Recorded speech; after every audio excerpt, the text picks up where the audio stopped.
ఆలేరు నియోజకవర్గం భువనగిరి జిల్లాకు సంబంధించిన అంశంలో ఆనాడు ఇందిరమ్మ ప్రభుత్వంలో ఏవైతే అసైన్డ్ భూములు ఇచ్చిన దాంట్లో కొన్ని దశాబ్దాలుగా ఇళ్లు కట్టుకొని ఉన్నమాట వాస్తవం అధ్యక్ష. ఈ నియోజకవర్గానికి సంబంధించి సుమారు 38-39 వేలు అన్నమాట నిజం. అదే రకంగా రాష్ట్రంలో అనేక ప్రాంతాల్లో ఆనాడు ఇందిరమ్మ ఇచ్చిన అసైన్డ్ భూముల్లో హ్యాబిటేషన్స్ అంటే కొత్తగా ఇళ్లు కట్టుకొని కొన్ని దశాబ్దాలుగా నివసిస్తున్నారు అధ్యక్ష.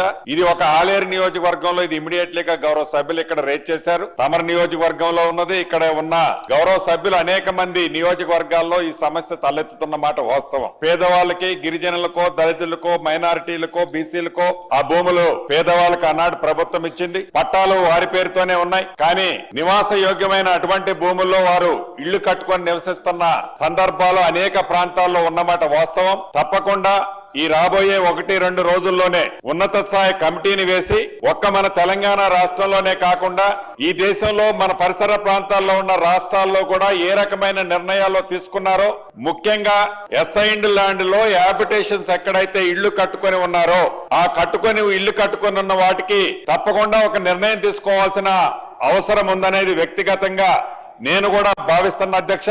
ఆ ఉన్నత స్థాయి committee report as early as possible report తెప్పించి కేబినెట్ లో డిస్కషన్ చేసి ఈ అసెంబ్లీ సాక్షిగా దాని మీద కూడా డిబేట్ పెట్టి తప్పకుండా ఒక నిర్ణయం తీసుకోవటం జరుగుద్దని గౌరవ సభ్యులకి అందరికీ తమ ద్వారా తెలియజేస్తున్నాను అధ్యక్ష.